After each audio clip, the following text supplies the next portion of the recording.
Welcome to Autism Knows No Borders. Discover what's possible when people impacted by autism inspire change and build community. Together with the Global Autism Project, here's your host, Rachel Harmon.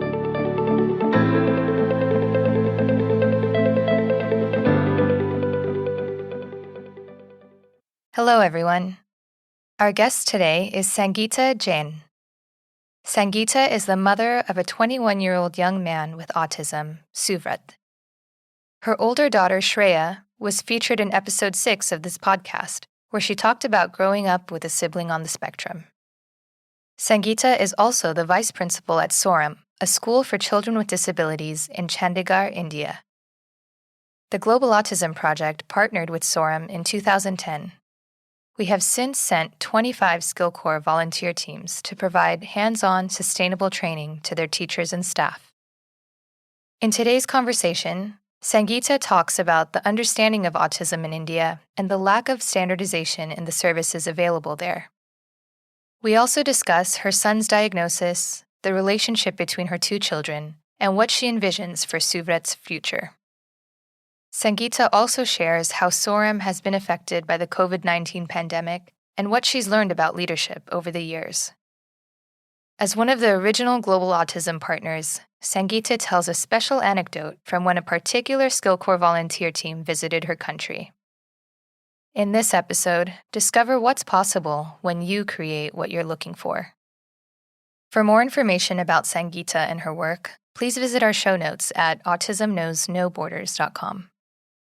If you enjoy this podcast and you'd like to support our mission, please take just a few seconds to share it with one person who you think will find value in it too. You can also follow us on Instagram at Autism Podcast and subscribe to our YouTube channel, Global Autism Project. And now, I present you Sangeeta Jain. Hi, Sangeeta. Welcome to Autism Knows No Borders. Thank you for being here today. Thank you so much, Rachel, for inviting me. I'm so glad that I'm here today. Could you please briefly introduce yourself?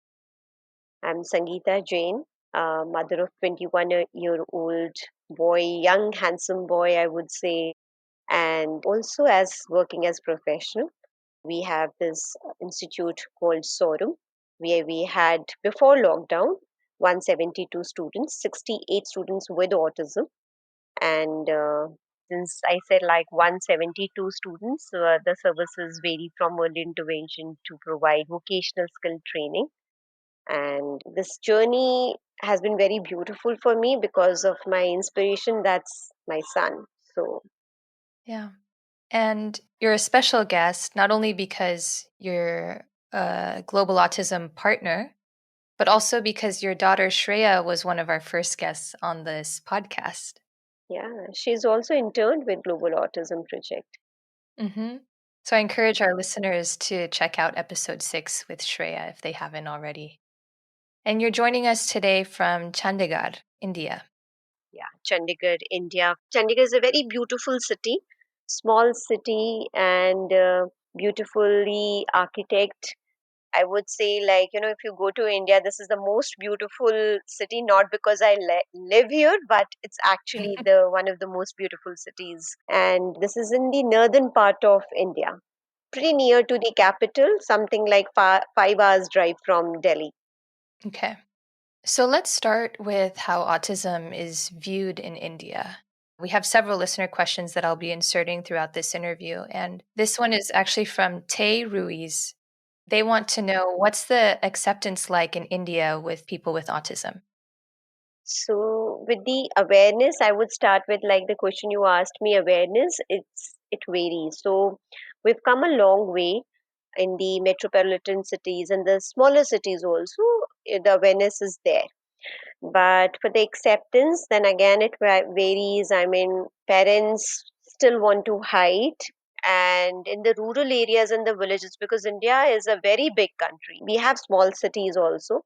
But somewhere in the rural villages, people still think that this is something like, I don't know how to say it, but something like black magic or something like that. But in the cities, the acceptance is there, the awareness is there, what is autism spectrum disorder, and parents, educated parents especially, really want to help their child. So it really varies. The acceptance and the awareness, it has started coming in homes especially and in the community, but it has a long, long way to go. It has a long way to go yet. Hmm. This is another listener question. What is the diagnostic criteria of autism in India? So, if I talk about the diagnosis, I would say like a decade ago, children were usually diagnosed as PDD, NOS if they were high functioning or intellectual disabled. So my son, who's 21 years old, has a diagnosis or disability certificate in the name of multiple disability. And now, of course, the medical professionals are aware of, but we're still using very old assessment checklists like cars, something, or not too sure of what are they using right now currently. But in India, we do not have any of our own checklist formed. We are forming, we're all getting onto it, like what ecologically or culturally is more valid to us, but somehow we are all taking the checklist assessment tools from the Western countries. So that is how, as I said, like the diagnosis also varies, because if you are into the rural areas, probably the diagnosis will come as the intellectual disability and not as autism spectrum disorder. Mm. But medical professionals like doctors, pediatricians, psychologists are very well aware. If they reach out to them, they are able to diagnose them with the autism spectrum disorder. It is coming. As I said, like we're not that bad as we were about 10 years back, but it has started, and it has to, continue to say like, oh, we're good with the diagnosis, we have everything, and it's like there are no concerns and in it we do have concerns. Hmm. Was there something that happened 10 years ago to kind of propel this awareness? I think parents were the key factors, like where we realize that our children have autism spectrum, they have this diagnosis. So why shouldn't we get the diagnosis of such? And also the certain acts came like National Trust Act, and then the revised Person with Disability Act came, where the clear, they mentioned about autism spectrum disorders also. So I think the government became aware of, and then once then everything is we more aware of, the diagnosis is also comes in the medical hospitals and everywhere. People need to work for that. Hmm. But yeah, the start, it came from was what I believe is in from the parents, because they wanted the diagnosis as the autism spectrum disorder. Yeah. This kind of ties into the next listener question from Shruti. They're asking if the parent community in India can influence the government to start providing funding for essential families because, there's often late intervention because of late diagnosis. And so they want to know if there can be some kind of education to consider early intervention for kids who have a diagnosis of autism.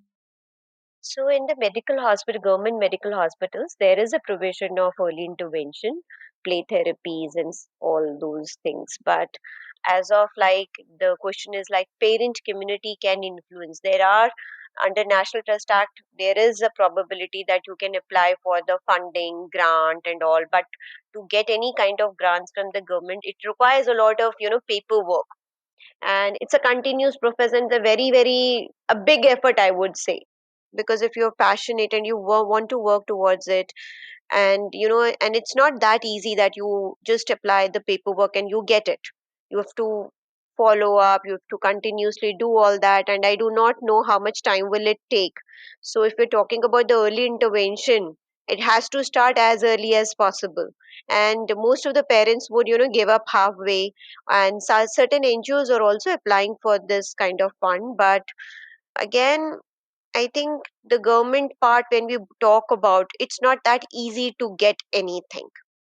Hmm. It takes a lot of effort, and it's better to do, whatever resources you have, to start with something on your own, and then in that process, if you can get some kind of grants, that's like great. But do not do not keep waiting for the grants to come, because you really do not know when it comes and how much it comes and how much is sanctioned and what would you get, whether it gets sanctioned. There's like too many questions attached to it. Mm. So are families paying out of pocket? Everyone is paying from packet, but we do have some government schools. But again, I mean, I'm not too sure, but they're not the practices that we want to, avail for our children, are not standardized or are not the benchmark that we would like to send. So every parent whosoever has like little money would like to send them to some therapist or pay from their pockets and get the services rather than sending to the government medical hospitals or therapists. Mm. So what services are available for families from the point of diagnosis until adulthood? So for the diagnosis, we need to actually go reach out to the government medical hospitals for us to get a certified diagnosis. The standalone practitioners like psychologists and all, even if they write, you don't get the disability certificate. So it's not that, and the diagnosis, I think many parents, when the kid is too small, maybe they feel that, okay, maybe my child will come out of this autism spectrum disorder, so I don't want to get my child labeled, or for whatever reasons they don't even get it diagnosed at very young age from the government medical hospitals. So that's part of the diagnosis. Like if you want a diagnosis by and a certification, then you need to go to a government medical hospital. Otherwise, the diagnoses are available with the pediatricians, and on the paper, they would, their prescription, they would say that the child falls under autism spectrum disorder. And then, of course, as I said, like the very big government medical hospitals will have psychologists, will have neurologists, will have psychiatrists, and may have some kind of, some people like play therapist or person, but not exactly, I would say, like they would have some BCBAs or special educator who would really, really understand the needs of a child with autism spectrum disorder. With intellectual disability, it's been going on since long, so they are able to take cater to their needs. But with autism spectrum disorders, I'm not too confident about it. Or probably in different parts of India, there may be available, but in smaller cities, I don't see that happening. And also, probably in the villages, also, it's not there. So, yes, of course, when I say there are institutes, and mostly what I see is there are standalone institutions, like when one person opens a therapy center and is providing services. So, the services, the quality of the services would really vary, because it is not standardized by the government, like okay, this is what you all need. We all have to get registered through Rehabilitation Council of India. But again, like in US, how it is standardized, the benchmarking, it's not there in India. So anyone, whosoever is providing the services, is there, and you have to, by the word of mouth, or someone like, oh, that my son really got well and this person is fine and has more passion. So it really varies. There's nothing like, I would say, standardized services overall in India, because it's, as I shared earlier, it's a very big country with 22 official languages. It varies. So if you go to the different part of India, there would be different people working, and their way would be different. So somewhere it would vary, and you really don't know what is happening in the other part of India. For us, well, like for SOREM, I think we had a chance to understand what is the global benchmark through global autism autism, and this was like the best practices found in the Western countries. So we were able to definitely follow those practices. But I'm and there would be certain institutes, but majorly in metropolitan cities. But if I talk about the smaller cities, I mean, I'm not too sure of that, the services that they're providing. I see. What kinds of services did your son Suvrat receive? So he got diagnosed at the age of 1 year, 8 months, pretty early for that time. And that's again kind of a big story of his diagnosis and everything. So for the services, there was nothing in Chandigarh at that time, and we had to go to Delhi for that, which is capital of India. So I was trying to reach out, and that was the era of no internet, no computers, no, this Google and smartphones. So you couldn't actually, even know about what autism is. So I had like a big deal in diagnosis of my own son, and since he was too young, nobody was diagnosing him either. Like, it's just too young, you just need to keep watch and all that stuff. What was that like for you? Yeah, it was very tough because Rachel from my family also, I mean, because he was very small and he regressed. So I could see him regressing, losing his, speech, staying aloof, not talking to anyone, not playing with his cousins. So that was the time I thought like something is wrong with my child. And when I started noticing and discussing with my family members, it was majorly, telling me like, oh, you are that worrying types and overthinker. He's just got, he's overcoming his sickness, because he got actually high fever, and which was followed by the regression. So after that, when he was like recovering, I could see a major shift in him. Like, he was not speaking, was not playing, was all day in his room, you know just spinning around. And I didn't know about all at that time anything about autism. So for me, it was more about like, why is he doing this? So my family members, everyone, my in-laws, they said like, oh, he's just recovering, you just worrying types and all that. But somewhere inside, I never felt like that was okay, something is wrong with my child. So I insisted like, let's take him to someone. And my pediatrician said like, oh, no, no, no, nothing is wrong with him. But then again, I wanted to do something. So actually, there was a time my in-laws told my husband that your wife needs help. She needs to go to the psychologist, and because she's Wow. thinking so much, like there's some problem with the child. Like, just how can anyone think about 1 year, 6, 7 month old baby who has like a problem? What's the problem? Like, he's not talking. That's like okay. He's not playing with others. It's okay. But Shreya is older, so you could compare, right? Like you had some kind of reference. Yeah, I had a reference. She's 5 years, almost 5 years elder to Suvrat. Somewhere I also feel that mother has this intuition that something is wrong with my child. So I think that probably brought me to the, insisting that we need to do something about it. Finally, my husband agreed, and we did go to a psychologist. The psychologist again said like, oh, keep a watch on his milestones, and we really don't know right now, we can't say anything. But I actually met my friend. So she unofficially told me, she was, interning there with the psychologist. So she was interning, and she said like, it could be autism spectrum disorder. So autism, like, it was a pretty new term. I never heard about it. And as I shared earlier, it was an era of no Google and internet and all those things. So I went to library, was searching for something like, I can read about it. And I think I got hold of some two books where like small articles about autism written, and then it said something, oh, they won't hug you, they won't do this, they won't do that. And I said, no, no, no, no, my child is like okay, my child doesn't have autism. But again, I mean, like, it felt like something is wrong with my child. And 2 3 months again, I kept insisting that we need to do something, and that's where we went to Delhi. And I went to Delhi. We went to some 2 3 big hospitals, very big hospitals, and then they were diagnosing. And I think the psychologist in one of the biggest hospitals of India, she was wearing a very big bindi. So Suvrat was able to give a very good eye contact to her, and did all those small puzzles and something, whatever she gave him. And then she says, oh, no, no, no, he's just fine. He has good eye contact, and he's done this puzzles for me and is okay.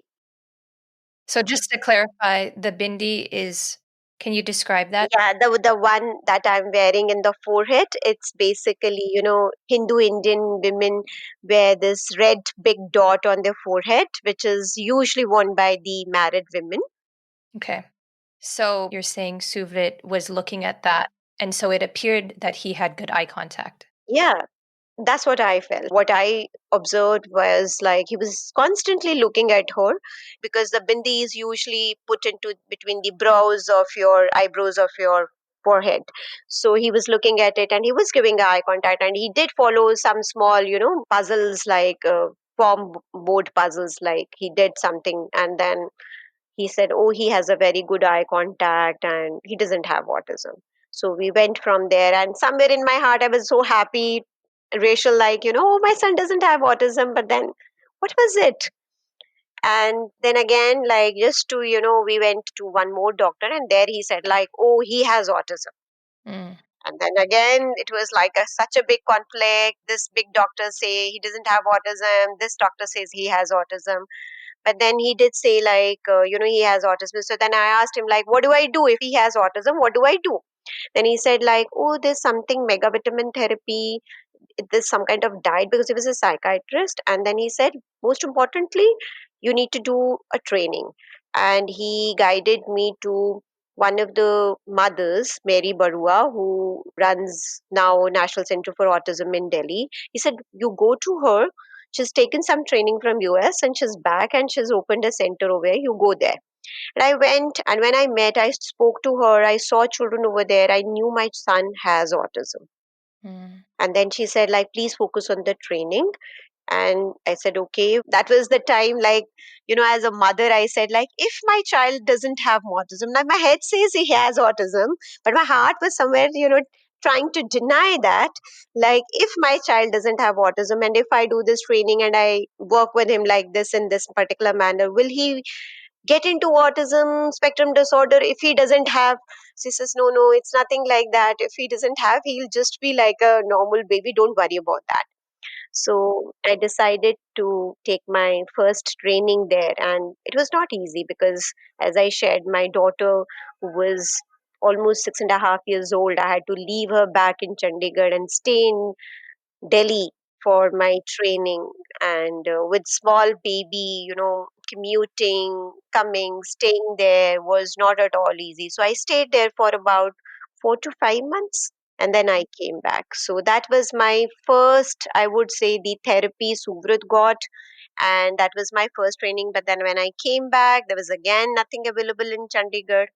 So, but then, yeah, now, yes, of course, like, I started my journey very late, but as a parent, I feel that I missed out on certain part.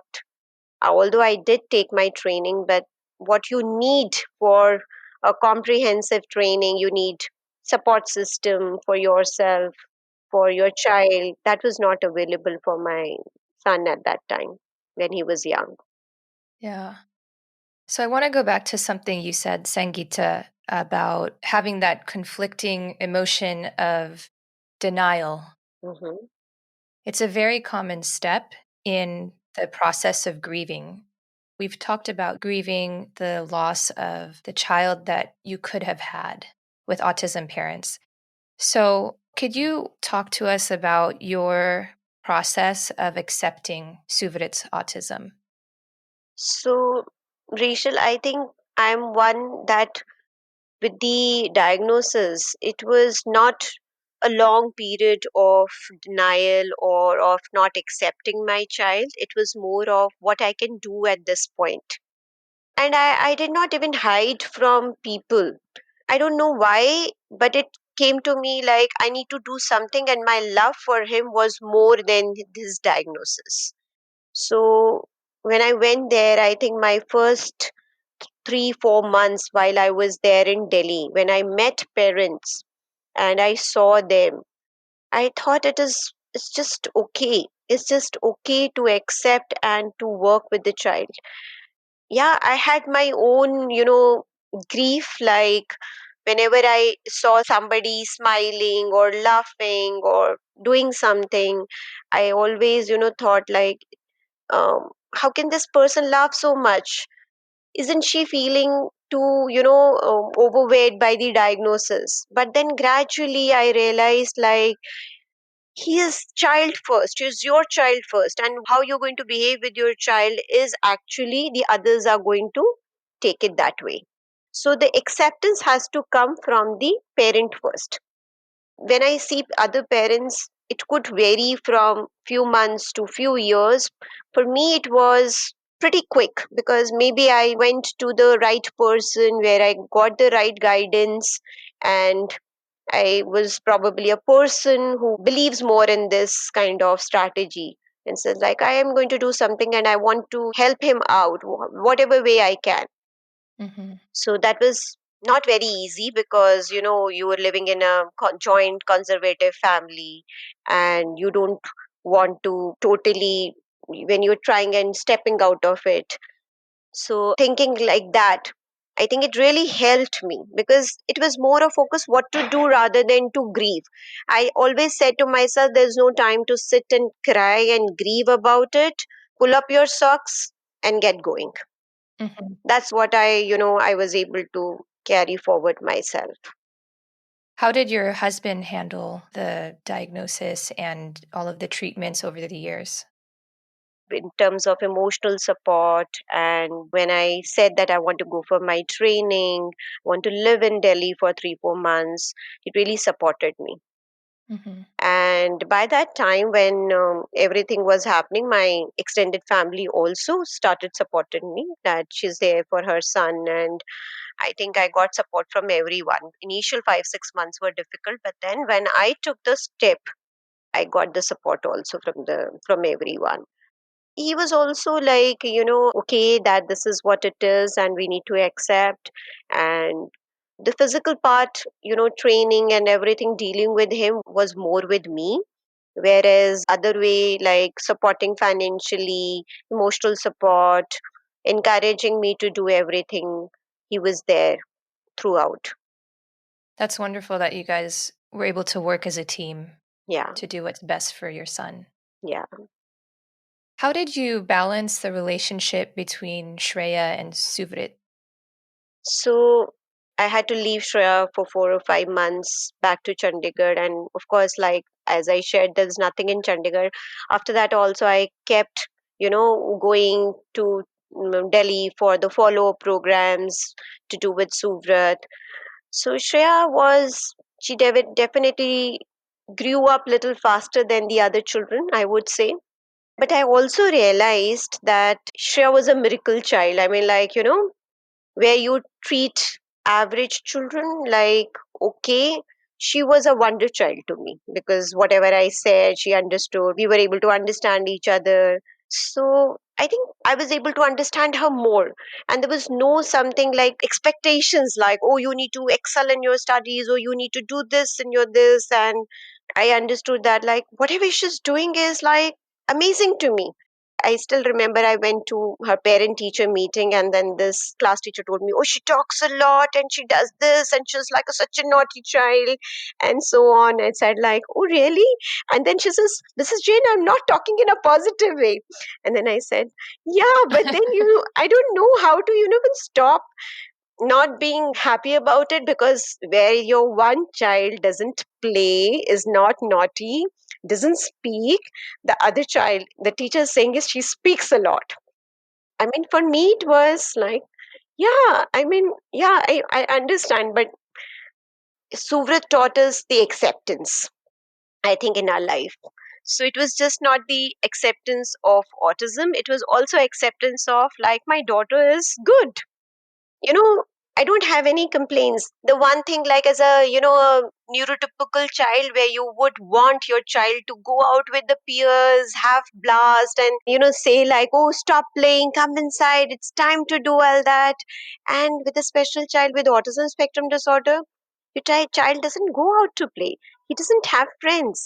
And when this child is doing this, appreciate, acknowledge it. So where is the problem? I mean, Hmm. like, you balance it. It's up to you as a mother to balance your life, like you're getting from a child. So yeah, as I said, like, she definitely grew faster. She was like a second mother to Suvrat. And while I was in Delhi, whenever she had holidays, she would come and stay with me. I would take her to center. We would use her like a buddy to teach social skills to children. So she also enjoyed a lot of attention. So she was a part of whatever training that we took from a day one. And when I introduced token economy with my son at home, so the token economy was applied to my daughter also, for her homework, for her reading, for her doing all, whatever at home I was expecting. So I think we did try to strike a balance, Hmm. although I won't deny that my time went more with Suvrat. But I did try on my level to somewhere balance. I mean, I can't say that I justified it, but a back of my mind, it was always there that I'm blessed that I have two children, and I need to really, really, appreciate and treasure this. Yeah. And now Shreya is, doing her own advocacy work inspired by her brother also. So I imagine it's a very proud moment for you as a mother. Yeah, definitely. I mean, like, she chose this after doing her chemical engineering and everything. So, what I feel like as a family, how this has come into all of us, Suvrat has led everyone into this field, I would say. Yeah. Tell us about Suvrit. What is he like? What are some of his interests? How is he now? So Suvrat, I would say, like, he has moderate autism. He's not very, I would say, like, capable in terms of meeting his personal needs. He needs supervision, but he has his skills also. Like, he is very good with his vocational skills. And what I understood was, like, when he was about 14 or 15, I realized that, he can't go too much into academics or other things. So we need to change the course of our life and think about it, what he can do more. So in the 15, I again went to Delhi and stayed there for about 4 months, took vocational training where he learned, work behavior, the schedule systems, following everything. And I also took training for the work skills like operating the weaving systems, embroidery. So Suvrat has a lot of obsession with strings. So what came to my mind was like, okay, he loves strings. How about choosing all his vocations which involves strings? So the embroidery that he does is with the strings. The weaving loom has strings, and the other things also which is doing decorative parts that is doing with the beads and all, which we call bandhan vars, string beads. So that's also with the strings. So he enjoys, I think, he plays with his strings, he works on it. And also we are teaching him his life skills, which are very important, taking care of his room, dusting and doing all that thing, washing utensils, mopping floor, cutting vegetables, helping in kitchen. So his curriculum is more revolving around these part.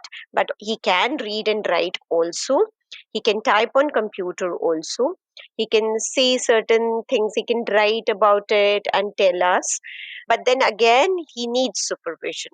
He wants someone to be by his side, and we're trying and working on fading away that supervision part also.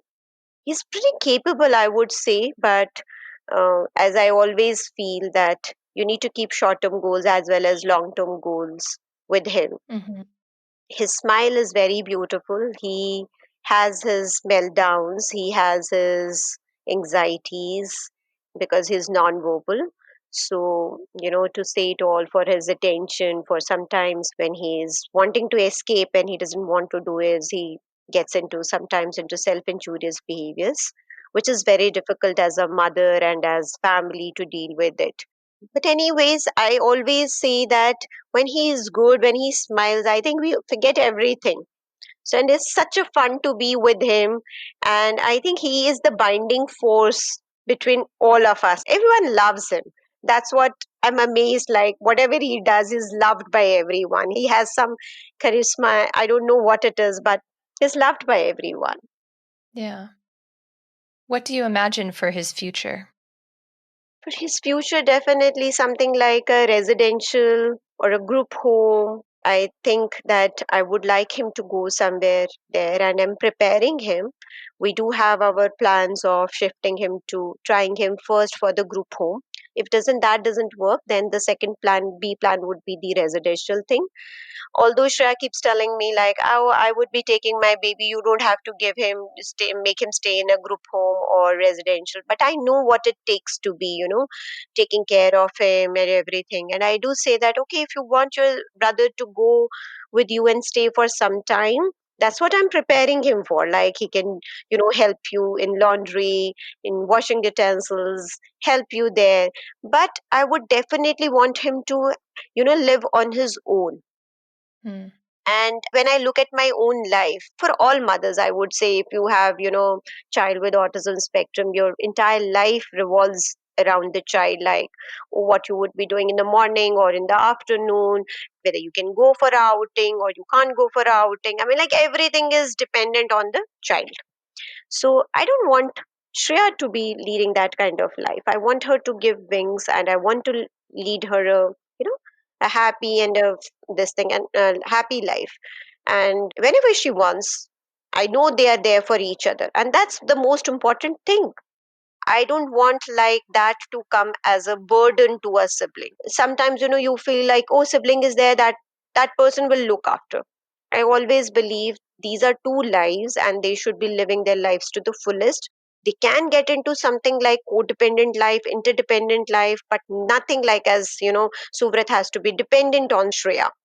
Hmm. I don't want him to be leading that life. So the next year, I mean, like it got delayed by because of the pandemic, but next year, I think by January, we're going to start with the group home and try that for about a year or something like that. If it doesn't work, then think about something more. So that's what is the plan for future for Suvrat. Hmm. What is the difference between group home and residential? For the group home, I would say like, 2 3 students, or I mean like the people on spectrum living together, or maybe let's not on the spectrum, one could be Down syndrome and one could be with the autism spectrum, and they live like a family, and in the community they live. And whereas like the residential setup that I say is more of a hostel kind of a thing, there are not too many in India as yet. There's something like 2 3 in south or southern part of India. When I had sent my son there, I feel the language is a barrier, because although he can't speak, but he can understand everything. But if the other people are not speaking his language, it's going to be difficult for him. Hmm. And in northern part of India, we don't have like I would like to send my son to, or if this group home doesn't happen, because this is more of inclusive thing that I feel, and the residential part is more of the seclusion, you know Yeah. you need to have a bigger chunk of land, maybe on the outer skirts of the city. You put them together and they are secluded from the community, or they have their own life. So that's the second part. Definitely, whatever happens, it's okay. I'm not saying and not just, focusing on one plan that this has to work out. Whatever works out for him, and because as I say, for others also, because there has to be a support system for him when I'm no more. So the question is, what after us? And I want to do it right away, because I still have energy and I can see him, what's happening, what are the flaws, what is best for him. So we can start working on it now. And that's what my dream is, like by 25 or by 26, I should be very well aware of this is where he's going to be living. I mean, like, we don't have any option. We will have to create a group home. We will have to create a residential. As of now, we don't have. We'll have to create one. We'll have to create one. There's nothing here right now.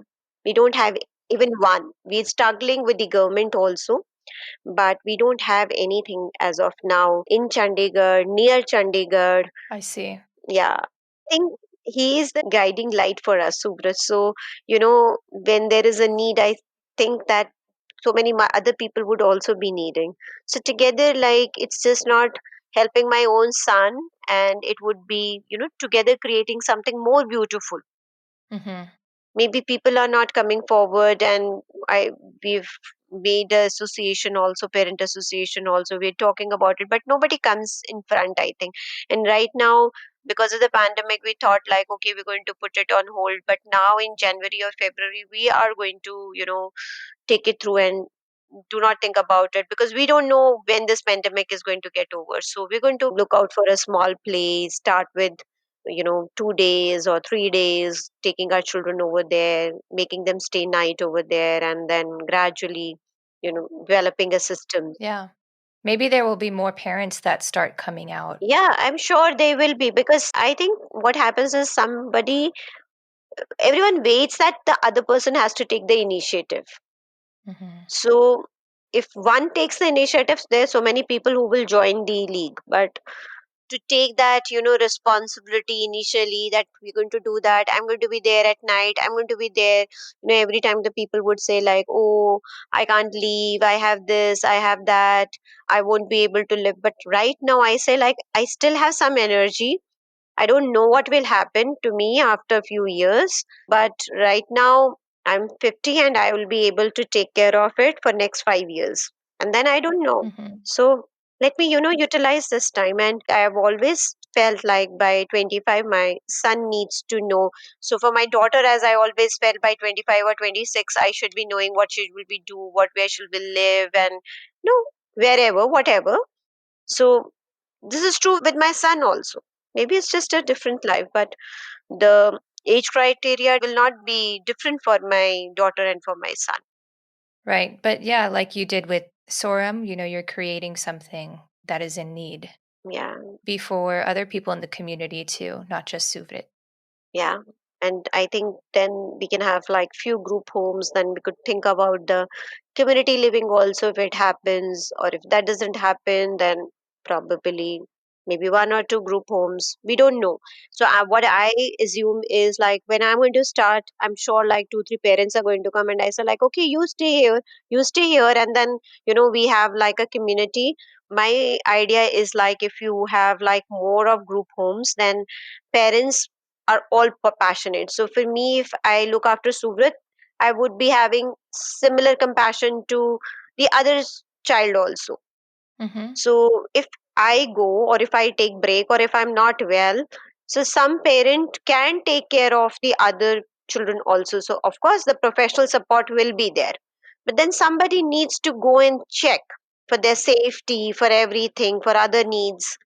Yeah. And it's going back to how communities were living before, even how communities in smaller villages are living, where they take care of everyone. Yeah. So that it doesn't become burden on anyone. Everyone has to come, and maybe let's say like one family could say like, okay, I'm going to have one meal with this family today.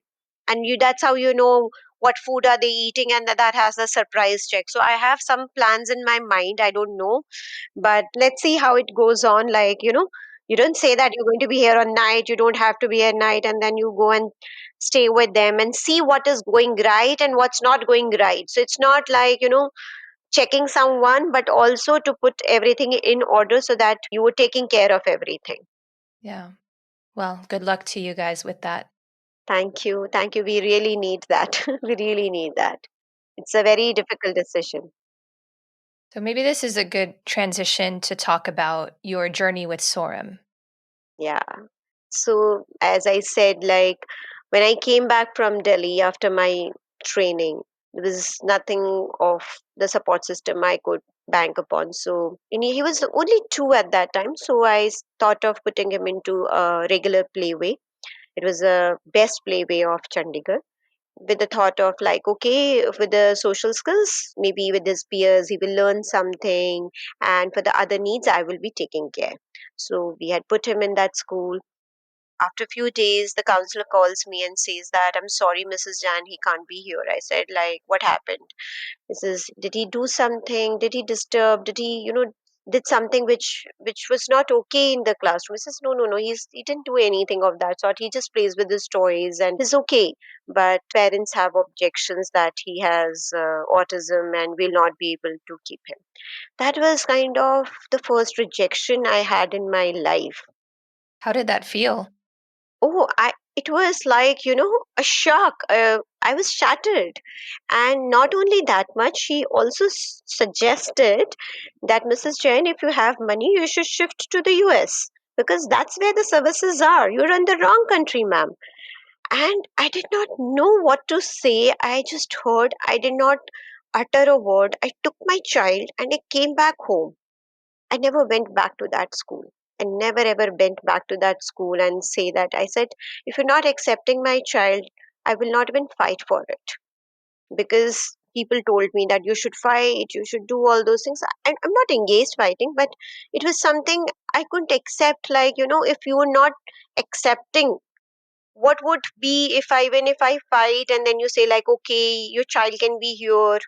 So we thought of we found out some very small school which were very very accommodating, and I spoke to the principal and she said like, okay, how can we help him? And that was the thing that I was wanting. So we went and we introduced the buddy system over there, which was super successful. So every day, like whosoever would sit with Suvrat would help him with his tiffin, with help him with his notebooks, would be the monitor of the class. So that was the small things that we did in the classrooms, and pretty successful. But again, that was a very small school, a kindergarten. He had to leave after 3 years. Then he went to a school, a resource room, where a big school where they had this resource room, because by that time there were some resource rooms, and people were little aware of autism also. So Surat did okay there for 2.5 years, I think. And by that time, he was hitting his puberty, about 10 or 11. So he started having challenging behaviors, and then they again called, principal again called and said like, sorry, Mrs. Jain, we can't keep him. And I was like, it's better, we know you've been associated with Delhi schools and all. It's better to take him to Delhi. And again, this suggestion, when it came, like somebody said, telling me to go to the US, somebody telling me to go to, Delhi.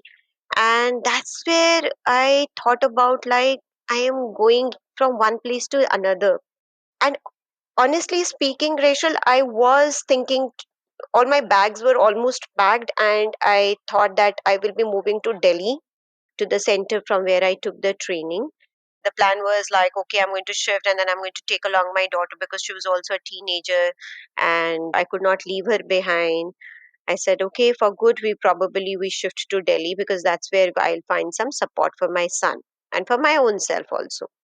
And this was this new school which came up, SOREM. I said, like, let me go and see what this place is like.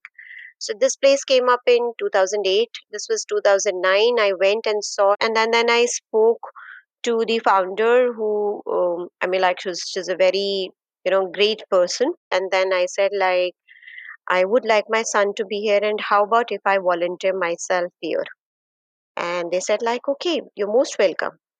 And that's where, that thing came up within me, like, how long I'll be, running from one place to the another. Why not create something over here? Hmm. And that was the time to take the responsibility, not kind of only looking for some support systems, but taking responsibility for your own child and for others also. So that was the time I think, let's create something here if we do not have something in Chandigarh. And I thought I'll give it a shot and I'll be here for a while to see if everything works. And we have a saying, I'm sure you would be having something like a very similar saying, like, if you do something with great passion, then as the saying says, no, if you're doing it with all your heart, the universe supports you, and you will also receive the support from 10,000 miles away. And that's what happened. So in 2009 I joined, and we collaborated with Global Autism Project in 2010. And then of course it was no looking back. And then, of course, as I always say, that the standalone practitioners do not have those standardized services. So for us at SOREM, with the global autism, we had the best practices and we knew how to work.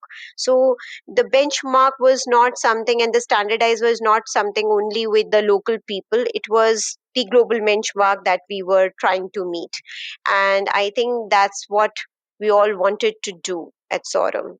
So my journey with SOREM has been now, I think, more than 10 years. And what role do you play there now?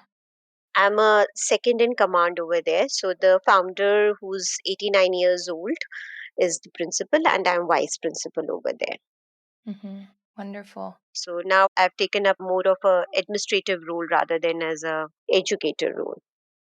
You are also a leader there amongst the staff as the vice principal. How would you describe your leadership style?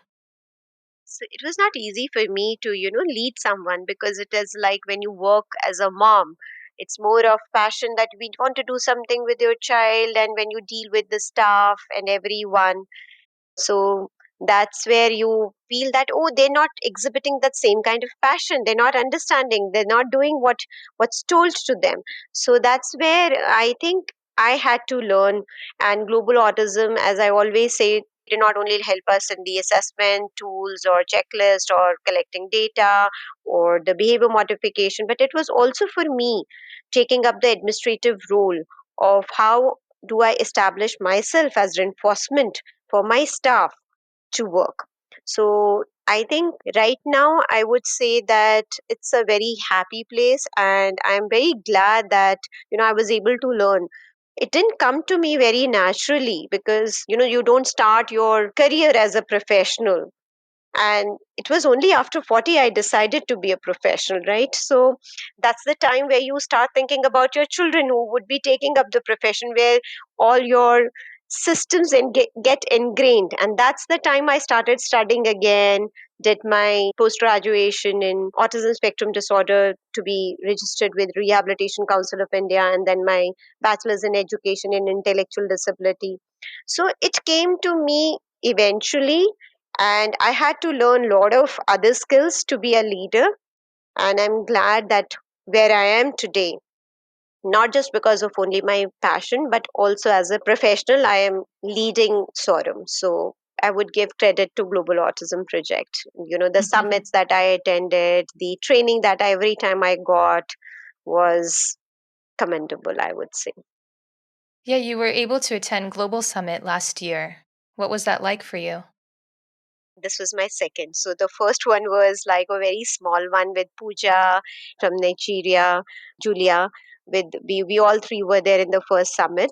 I think Global Autism had a very beautiful way to make everyone understand not only the skills that has to be taught to the students, but to everyone how to work in unity and how to work taking this passion forward as a leader. We all learned. And so from SOREM this time I took my team, so we were about four people from SOREM this time. So it was not only me I attended, there were four people attended this summit. hmm And you're right, you're all leaders in your community helping to move this mission forward so that children all over the world can receive services no matter where they are. Yeah, definitely. Every child is important. Every child is important without exception. Yeah. Can you share a success story related to one of your students at SOREM? There are many. I think I would like to share one story of a student who came to us, had so much of challenging behavior, who would hit himself, bleed all over, scratch the teacher, make her bleed. And these parents came to us, like they said, we want admission in the school. And like when we saw the child, we did not know what to do. So we said, okay, we're going to start with the early intervention. He was like 5 or 6 at that time, and I said, you need to be like patient. We really don't know when we can take him, because as the school principal, if the child is indulging into so much of the difficult behaviors, we won't be able, because the other children are there in classrooms, so we won't be able to take him in the group settings. So it started, and I would say, like, it was so bad that every time he went from the session back, we had to clean, mop the room because it had like blood stains. But eventually, with all those practices, we had all those preventive measures also. The teacher to wear those gloves and tie her hair, do everything, and we made sure that two people are always there while he's working, because sometimes you need a rescuer also. and giving him attention, not giving him attention at times, and redirecting him if somebody is hurt, so that person can take a break and not give reaction and still be there. So that is the how we took on, and I think mother was very supportive, and father would keep coming to us and say like, how many more days and how many more months will you just continue with this early intervention? I said, I'm not too sure. If you would like to take your child, you can take, but we're trying our best. And I think it took about 1 year 4 months for the child to be like perfectly sitting in his chair and working, Hmm. no injurious behaviors. And then we got him into a smaller group with 4 5 students for coming for 2 2.5 hours, and then finally getting him to the school classroom where he is, I mean, like, he's such a delight to see, Rachel. Like, he copies from the blackboard, he writes, he smiles, he does everything. He still has occasionally of biting his hand, but no more going and banging on walls, on floor, or doing everything. He had so much of obsessions, like taking away small toys to home and not releasing, getting hold of certain things. It was very difficult. It was just not the challenging behaviors of self injurious or harming others. It was also stealing. It was also getting obsessed with one piece of puzzle and not letting it go. So we've come a long way, come a long, long way with him. And I mean, we all feel so proud of it that together we were able to, make, get, reach here. So this is one of the success stories that we've had in SOREM. Yeah, that is really inspiring. Now that the challenging behaviors have reduced and there's less stress in his life, less stress in his parents' life, he's able to learn new skills that can help him be more independent as he gets older. Yeah. And I always say that, if the child is not smiling, we need to make sure that child needs to smile. So much is going inside him. This the child doesn't smile. So whenever we're doing assessment, this is something we always take care of it. Whether child smiles or once or Mm. twice, or is not smiling even once. So that's really important for all of us. The child's smile is a reinforcement for us. Right. So, how has the COVID-19 pandemic affected your center? Yeah, it's closed. It's everything is closed. It's been almost 9 months. And as I shared earlier, we have 772 students. We really don't know where children are right now, but as of now, we still are in touch of 150 students. And we having online classes, assembly. Staff is working from school. I mean, like, children are not there. Children are not allowed by the government, so they're still at home. But we do get students if they are having a lot many challenging behaviors, so we say like, oh, bring this child for half an hour or 1 hour, we're all there, we'll sit. Because when you are into your own houses, loneliness, depression, anxiety is prevalent with everyone, and so is with our children. So we understand that maybe they can't go out anywhere, but if you can come and meet us and we can share something with them, a social story, and we can make them feel better. So it's okay because we're also taking a lot of precautions. Otherwise, the support system of our finances, like, the training charges that we take from students, is reduced to somewhat about 30%. And to sustain on that is really very difficult because we've not asked any of our staff to go. Our staff is very dedicated and passionate. One or two have left on their own because they found something better, and they said that they found something better and they would like to leave. We said like, yeah, that's nice for you because we'll not be able to pay you right now the full salary. Mhm. So we still have the staff, we're still managing, we're still trying. Are you getting support from the government during the pandemic? No, no, not at all. Not even a single penny. Nothing. Something with individual families a little bit, but that's also very limited. We're focusing a lot on the vocational product, raising some funds with the help of other vocational products that our children make. Hmm. We're trying on that, but overall, it's really sad. And I mean, I don't have the heart to say to anyone to, okay, we don't have money now, please leave. So I'm trying on my own level, whatever I can support SOREM financially. My husband is also very kind with that, so we're trying and doing that to best of our abilities. We're trying, and hopefully this too shall pass and will be there, because I don't want them to go, because it's such a wonderful team that we have created. I always say this as this is my family. So this Sorum family, we will sail on, like little less, it's okay, but we're together. That's most important. Hmm. And my entire staff right now, Diwali is coming. That's the biggest festival of India, and we're looking forward for this Diwali to make all the vocational products. Everyone is working towards it. Students have taken work home. Every staff is thinking of new creative ideas. What can we do? We're utilizing the time that, oh, when the children come back, we can teach them this also, we can teach them this also. And we're introducing new vocational products, so we've launching products in this time, and we're utilizing it. And I'm so proud of my own team, that everyone is not even complaining of what we are doing. So that's the best blessing, I think. And how can I say and to anyone at this point, like, they're supporting. I don't have anything to, complain about. So Hmm. the best thing I can do is like raise some more funds. And now we have one more. I mean, Arshna Chaudhary is there. She's also supporting with the fundraising. So together we're trying to our level best, whatever we can do. Yeah. And I just want to remind our listeners that we're still taking donations for our partner relief fund. Yeah, thank you so. Yeah, that money will go directly to our partners like SOREM and other centers around the world who really need it. Yeah, thank you so much. Of course. All right, Sangeeta. So let's talk about SkillCorps. You've had many SkillCorps volunteer teams visit SOREM over the years because you're one of the original partners that we've had.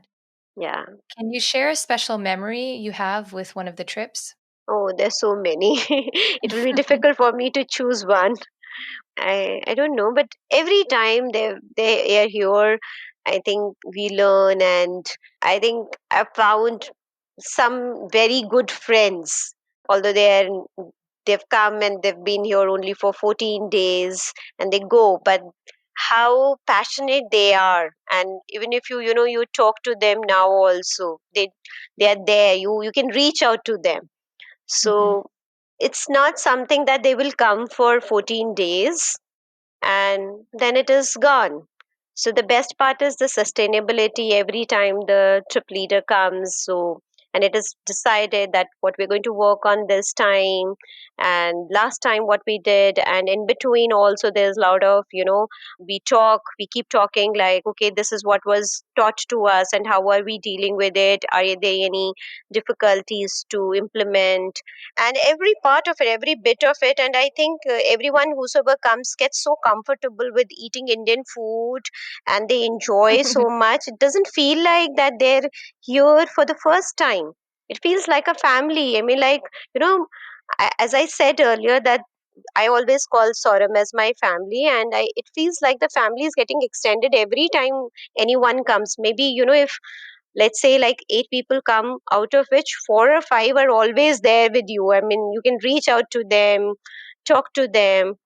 And as I shared, like, we've had interns also from Canada, the young girls who were there, and it feels so funny, like, the young girls who were here having so much of fun. And as when you say, like, the biggest memory, I think I have the biggest memory of the Skill Corp is my tattoo. Oh, This is so funny. I don't think I've seen that. Can you see it now? It says hope with a lotus flower on top. Yeah. Yeah, so this is like, young girls who came and got themselves tattooed, and I was like, no, no, don't get this done. I'm going to complain it to this, and I'm going to do that. And says, no, no, Sangeeta, you can't do this. I said, no, I'm going to say this to, and you can't go. I mean, like, you're are my responsibility as well, and you should be doing all this. And they were like, we were having all lunch together at my home, and I don't know how I said, like, if in case I would like to have a tattoo, I would have a hope. And then they said, like, let's go. And I said, no, Oh. no, no, I'll do get it. No, no, no, no.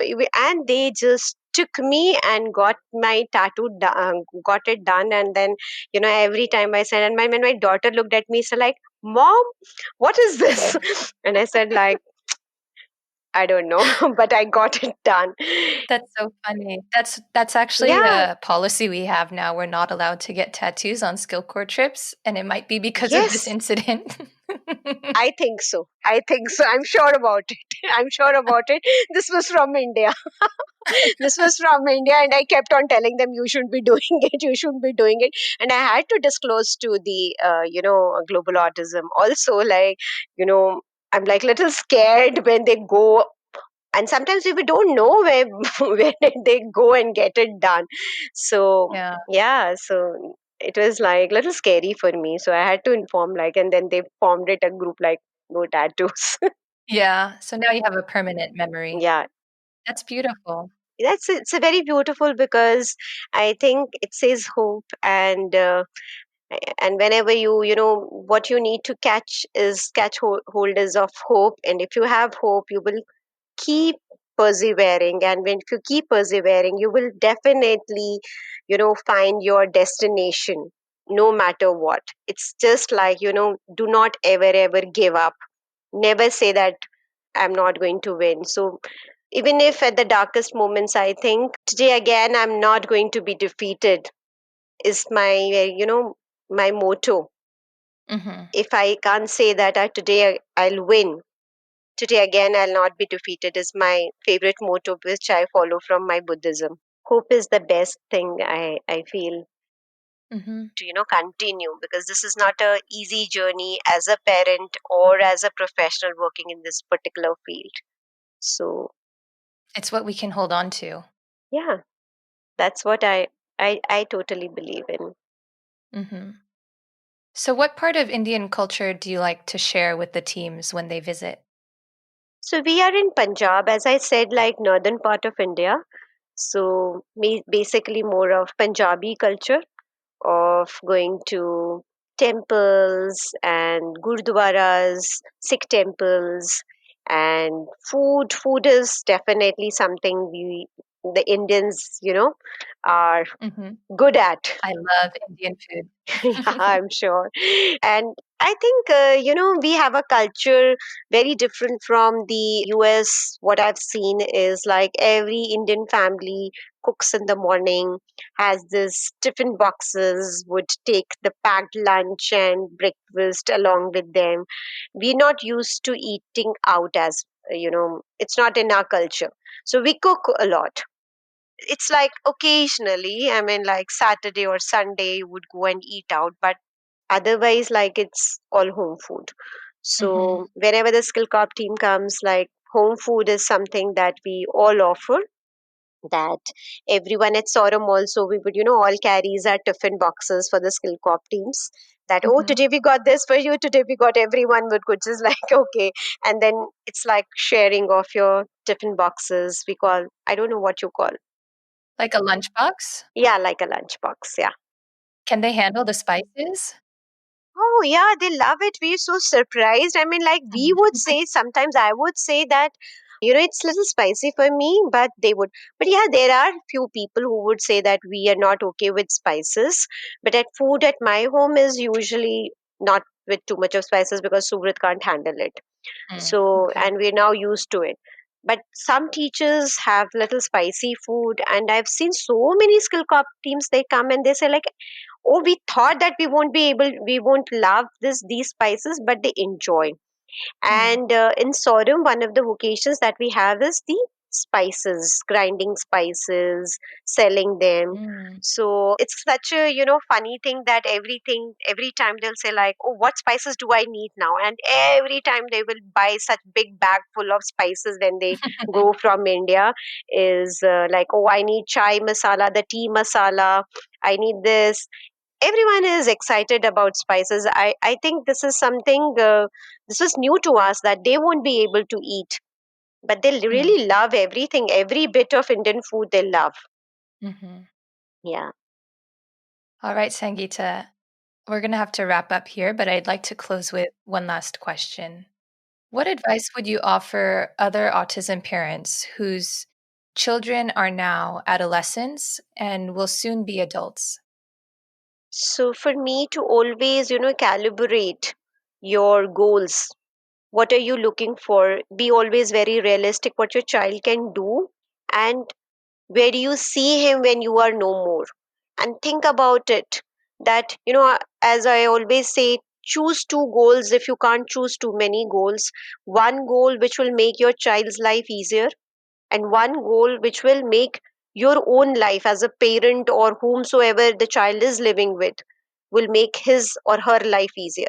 So the two goals, whatever makes everyone, let's say like, easier life, that's what we have to have in our curriculum most when we are going on to the adolescent and adults. And also not to always you know think in the terms of meltdowns, in the terms of, because what I have experienced as that when the child is into the adolescence, you often find that child engages into the challenging behaviors. So not always every time getting into the, tiff with the child of this, okay, I am stronger than you. I'm sure if you have a neurotypical child, you would know that how much, tips you have with your child. Like, this child can say things and say like, I don't want, you are this, you are that.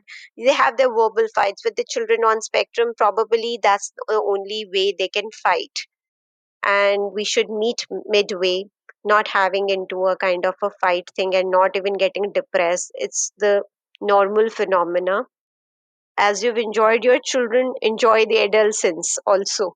That's what I would say. That not thinking like, okay, this child has autism and so has this so many challenging behavior. It's just like different way of expression of their individuality. I think it's there. Yeah, it's part of that acceptance. It's part of that acceptance, and every day for a parent is acceptance. Every day. We can't say that I have accepted the diagnosis. The diagnosis in itself is nothing. You have to accept every day and work on it, of course, but acceptance is the first step to it, to build on it something. If you're not accepting anything, you can't work on it. Mhm. So it's not a we're not talking about the passive acceptance purely. Yeah, that's great advice. Thank you, Sangeeta. Thank you so much. It's been an absolute pleasure. And, I wish you guys luck at SOREM during this difficult time. And I hope that your staff can continue to be motivated under your guidance. Thank you so much. I won't say my under my guidance. I think together we'll be, if I need them, they'll be with me. And if they need me, I'll be there with them. So I would rather have this kind of relationship rather than under me.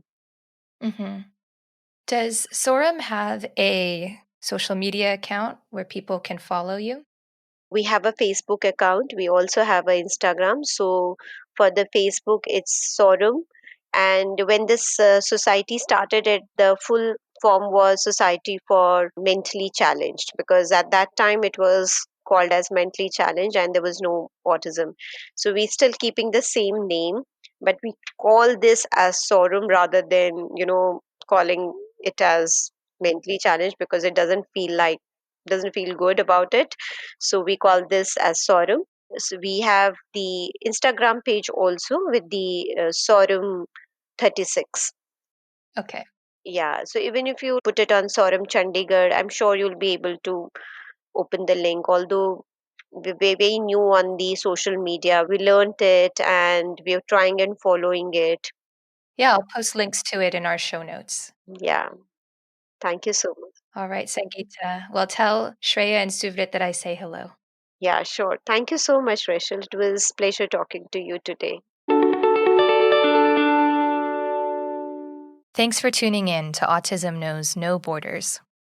Throughout this podcast, we've been hearing stories from people like Sangeeta, incredible individuals who, when told that there is nowhere for autistic children to learn, decide to take matters into their own hands and create their own opportunities.